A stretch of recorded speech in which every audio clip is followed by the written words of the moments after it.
আজকের ভিডিওটা দেখার পরে কন্ডিশনাল সেন্টেন্স নিয়ে তোমাদের আর কখনো কোনো ধরনের সমস্যা থাকবে না, আমি কথা দিচ্ছি। চলো চলে যাই। আমি একটু বলে নিই, কন্ডিশনাল সেন্টেন্সটা আসলে তোমার হচ্ছে কমপ্লিটিং সেন্টেন্সের খুব গুরুত্বপূর্ণ একটা জায়গা। এবং তোমার বিভিন্ন সময় বিভিন্ন যে বোর্ড পরীক্ষায় যে প্রশ্নগুলো আসে, এমন কোনো বোর্ডের এমন কোনো সময় হয় নাই যে কন্ডিশনাল থেকে একটা প্রশ্ন দেয় নাই। কন্ডিশনাল থেকে একটা প্রশ্ন কিন্তু মাস্ট। মূলত কন্ডিশনাল থেকে তিনটা কন্ডিশনাল থেকে প্রশ্ন বেশি আসে, যদি টোটাল কন্ডিশনাল চারটা, ঠিক আছে। First condition, zero condition, second condition, third condition এবং কি জিরো কন্ডিশন, ঠিক আছে, চারটা কন্ডিশন। এখন এই যে ফার্স্ট, সেকেন্ড আর থার্ড তিনটা কন্ডিশন থেকে যেহেতু প্রশ্ন বেশি আসে, তো আমি তোমাদের জন্য তিনটা কন্ডিশনের সাথে বোর্ড এক্সাম্পল সহ তোমাদের জন্য রেখেছি, ঠিক আছে। চলো প্রথমত আমরা ফার্স্ট কন্ডিশনে চলে যাই। খেয়াল করো ফার্স্ট কন্ডিশনে রুলসটা কি আসলে। প্রথমত মনে রাখতে হবে কন্ডিশনাল সেন্টেন্স মানে কি। কন্ডিশনাল সেন্টেন্স মানে ইফ দিয়ে শুরু হবে অথবা হ্যাড দিয়ে শুরু হবে। যদি কখনো দেখো হ্যাড দিয়ে শুরু করা আছে, তখন বুঝে নিতে হবে সেটাও কিন্তু কন্ডিশনাল সেন্টেন্স, ইফ এর বদলে হ্যাড বসে। এবং আমরা থার্ড কন্ডিশনাল মেনলি ইফ এর জায়গায় কিন্তু হ্যাড দেখি। এখন ইফ মানে কি? ইফ মানে যদি। আর যদিটা কি করে বলতো? শর্ত তৈরি করে, শর্ত জুড়ে দেয়। আর শর্ত মানেই কি? কন্ডিশন, ঠিক আছে। এখন ফার্স্ট কন্ডিশনে কি হয় দেখো, ফার্স্ট কন্ডিশনাল যেটা করে, ইফ এর পরে প্রেজেন্ট ইনডিফিনিট টেন্স থাকবে। বলতো কোন টেন্স থাকবে? ইফ এর পরে প্রেজেন্ট ইনডিফিনিট টেন্স থাকবে। আর ইফ এর পরে যখন প্রেজেন্ট ইনডিফিনিট টেন্স থাকবে, তখন ইফ সহকারে এই টেন্স যুক্ত অংশটা হয়ে যায় তোমার সাবঅর্ডিনেট ক্লজ। কোন ক্লজ হয়ে যায় বলতো? সাবঅর্ডিনেট ক্লজ, ঠিক আছে।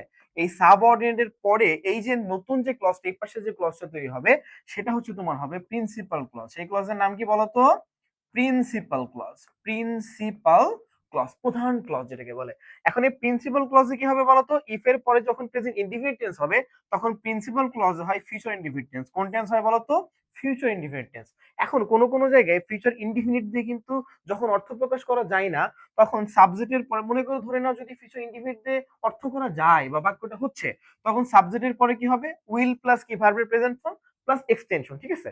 কিন্তু যখন তোমার মনে করো ফিউচার ইনডিফিনিট অর্থটা হচ্ছে না, তখন এই ডিরেক্টলি সাবজেক্টের পরে তুমি ক্যান বসাইতে পারো, সাবজেক্টের পরে তুমি শুড বসাইতে পারো, হ্যাভ টু বা এই জাতীয় শব্দগুলো তুমি কি করতে পারো? বসাইতে পারো, ঠিক আছে। আশা করি তুমি কন্ডিশনের ধাপটা বা স্ট্রাকচারটা বুঝতে পারছো। এবার চল একটা প্রশ্ন দেখে আসি, যেটা রাজশাহী বোর্ড 19-এ এসেছিল। যদিও ফার্স্ট কন্ডিশন থেকে কিন্তু গতানুগতিক সময়ে প্রশ্ন খুব বেশি আসে না, আগে প্রশ্ন হতো, এবং সেখান থেকে আমি রাজশাহী বোর্ড 19-এর জন্য একটা প্রশ্ন তোমাদের জন্য রেখেছি, ঠিক আছে।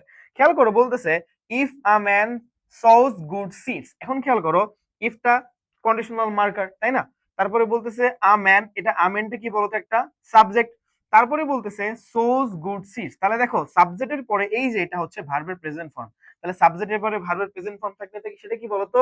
সেটা অবশ্যই প্রেজেন্ট ইনডিফিনিট টেন্স। তাহলে এর পাশে কি হবে? ফিউচার ইনডিফিনিট করব আমি। যেহেতু ফিউচার ইনডিফিনিট হচ্ছে, আমি ফিউচার ইনডিফিনিট করতে পারবো। তাহলে if a man সোজ good seeds মানে একটা মানুষ যদি কি করে? ভালো শস্য মানে বপন করে, তাহলে সে কি ভালো ফসল পাবে।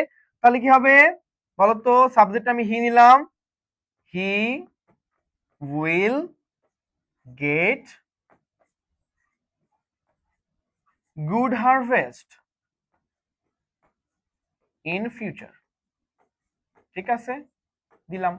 তোমরা যদি চাও অন্যভাবে প্রকাশ করতে পারো, হি উইল তোমার মনে করো রিপ দিতে পারো, he will reap good harvest in future, এটা দিলে হবে, সমস্যা নেই। তাহলে দেখো এই যে সাবজেক্টের পরে আমি কি করলাম? ফিউচার ইনডিফিনিট টেন্স করলাম, ঠিক আছে। অর্থাৎ এই পুরো অংশটুকু কি হলো? Future indefinite tense. আমি যদি চাই এখানে হি উইল এর জায়গায় কিন্তু আমি কি হি ক্যান দিতে পারি। আমি কি বুঝাতে পারছি?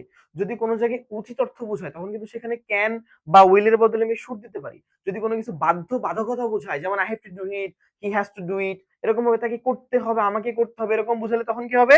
কি হবে বলতো? হ্যাভ টু বসাতে পারি। আশা করি ফার্স্ট কন্ডিশনটা বুঝতে পেরেছো। চলো এরপরে আমরা চলে যাই সেকেন্ড কন্ডিশনাল সেন্টেন্স। সেকেন্ড কন্ডিশনে চলে যাই। সেকেন্ড কন্ডিশনাল সেন্টেন্স আসলে আমাদের কি বলতেছে এবং সেকেন্ড কন্ডিশন থেকে আমরা কি বুঝি, খেয়াল করো, খুব ভালো মতো খেয়াল করবা। জাস্ট এখান থেকে দুইটা জিনিস তোমাকে মাথায় রাখতে হবে। যে ফার্স্ট কন্ডিশনে আমি কি করেছিলাম? ফার্স্ট কন্ডিশনে আমি করেছিলাম হচ্ছে ইফ এর পরে আমি প্রেজেন্ট ইনডিফিনিট টেন্স লিখেছিলাম। এবং সেকেন্ড কন্ডিশনে তোমাকে মনে রাখতে হবে ইফ এর পরে আর প্রেজেন্ট ইনডিফিনিট থাকবে না, ইফ এর পরে হবে তোমার পাস্ট ইনডিফিনিট টেন্স। খেয়াল করো, তাহলে সেকেন্ড কন্ডিশনে কি হচ্ছে? ইফ এর পরে পাস্ট ইনডিফিনিট টেন্স। আর যখন ইফ এর পরে পাস্ট ইনডিফিনিট টেন্স হবে, তখন সেটাকে আমি বুঝেই ফেলবো কি সেটা সেকেন্ড কন্ডিশন। তখন ওই পাশে প্রিন্সিপাল ক্লজে কি করব?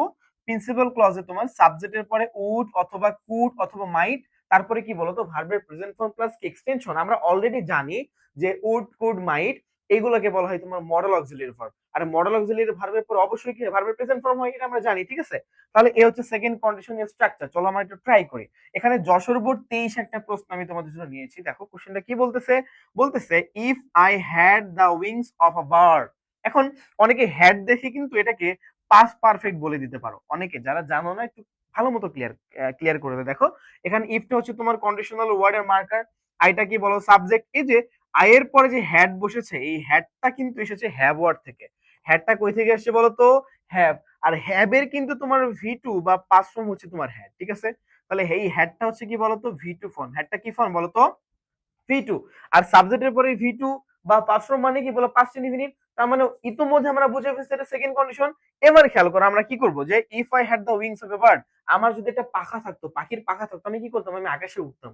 আমি কি করতাম, আকাশে উঠতাম। তাহলে সাবজেক্ট এখানে দেওয়া আছে আই, তাহলে আয়ের পরে কি করবো বলতো, আই উড অথবা কুড, যে কোনো একটা নাও। উড নিতে পারো, নরমালি যখন কোনো কিছু পারা অর্থ বুঝে তখন সেখানে কুড দিবা। আদারওয়াইজ মনে করো সম্ভাবনার ক্ষেত্রে যদি থাকে কখনো, তখন সেখানে তুমি মাইট ইউজ করতে পারো, ঠিক আছে। তাহলে এখানে নরমালি উড দাও দেখি, আই উড।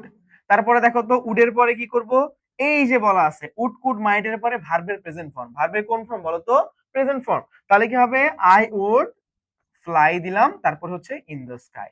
এই যে দেখো ইন দ্য স্কাই একটা ফ্রেজ যুক্ত করে দিলাম, হয়ে গেল আমার সেকেন্ড কন্ডিশনাল। এখন সেকেন্ড কন্ডিশনালটা আশা করি বুঝতে পেরেছো।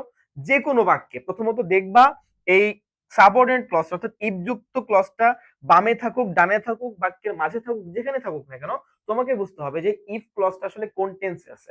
টেন্সে তোমাকে ডিফাইন করে দিবে যে এটা হচ্ছে তোমার কোন কন্ডিশনাল, ঠিক আছে।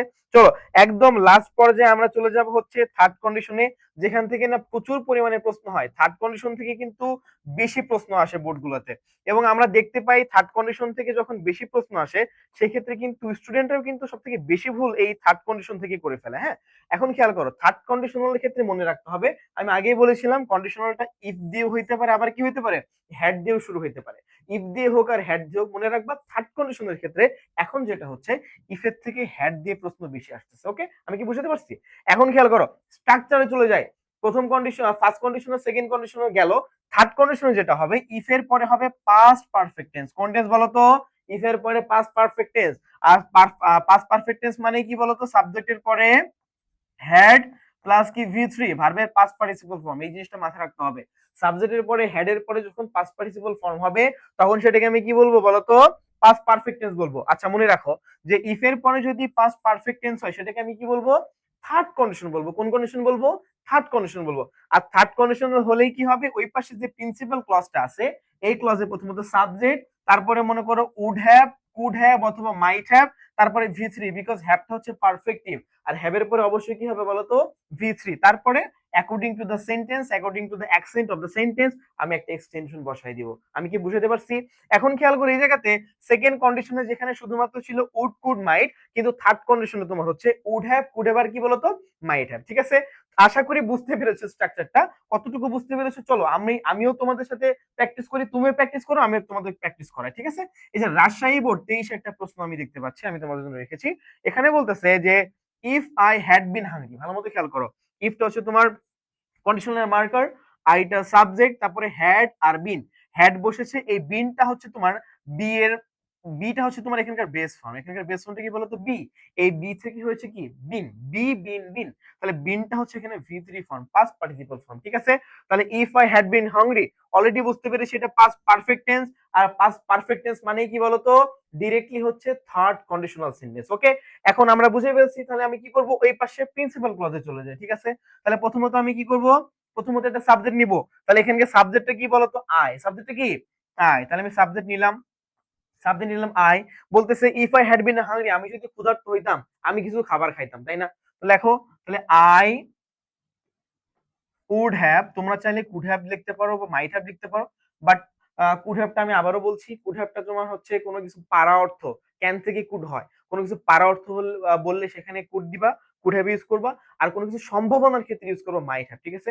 বাকি সব ক্ষেত্রগুলোতে তোমরা উড হ্যাভ ইউজ করতে পারো। তাহলে এখানে অ্যান্সার কি হতে পারে দেখো তো, আই উড হ্যাভ, তারপরে ভি থ্রি হবে, মনে করো আমি কিছু খাবার নিতাম আর কি, তাই না, অথবা খাবার খেতাম। তাহলে কি হবে, টেক থেকে টেকেন করে দিলাম, তাহলে I would have taken some meal. আমি কিছু খাবার গ্রহণ করতাম। আমি কিছু খাবার কি করতাম বলতো? গ্রহণ করতাম। টেক থেকে টেকেন করে দিলাম। এটা তখন V3 হয়ে গেল। এই তো তোমাদের থার্ড কন্ডিশন শেষ হয়ে যাচ্ছে। বাক্যে যদি এই পাশে তোমাদের কোনো একটা অংশ দেওয়া আছে যে but I am not hungry at all, but আমি আদৌ কিন্তু কি না ক্ষুধার্ত না, এটা তোমাকে একটা বাক্য সম্পূর্ণ করার জন্য বা একটা এক্সট্রা মিনিং দেওয়ার জন্য দিয়েছে, দ্যাটস ইট, আর কিচ্ছু না। এখন আশা করি তোমরা বুঝতে পেরেছো যে ফার্স্ট কন্ডিশন থেকে কিভাবে প্রশ্ন হয়, সেকেন্ড কন্ডিশন থেকে কিভাবে প্রশ্ন হয়, থার্ড কন্ডিশন থেকে তোমরা কিভাবে প্রশ্ন হয় এবং কিভাবে অ্যান্সার করে আসতে পারবা। স্ট্রাকচারটা মাথায় নিয়ে রাখবা। যদি ভিডিওটা বুঝতে না পারো আমাকে কমেন্টে জানাবা। আর যদি মনে করো ভিডিওটাতে বুঝতে কোনো ধরনের সমস্যা হয়, কোনো অর্থগত কোনো প্রবলেম থাকে, তোমরা স্ক্রিনশট দিয়ে সেটা বোর্ডের প্রশ্ন হোক কলেজের প্রশ্ন, সেটা তোমরা কমেন্টে জানাইতে পারো। আমি অবশ্যই তোমাদের সে সমস্যা সলভ করে দিব। ততক্ষণ পর্যন্ত ভালো থাকো সবাই এবং আমাদের সাথে থাকো। ধন্যবাদ সবাইকে।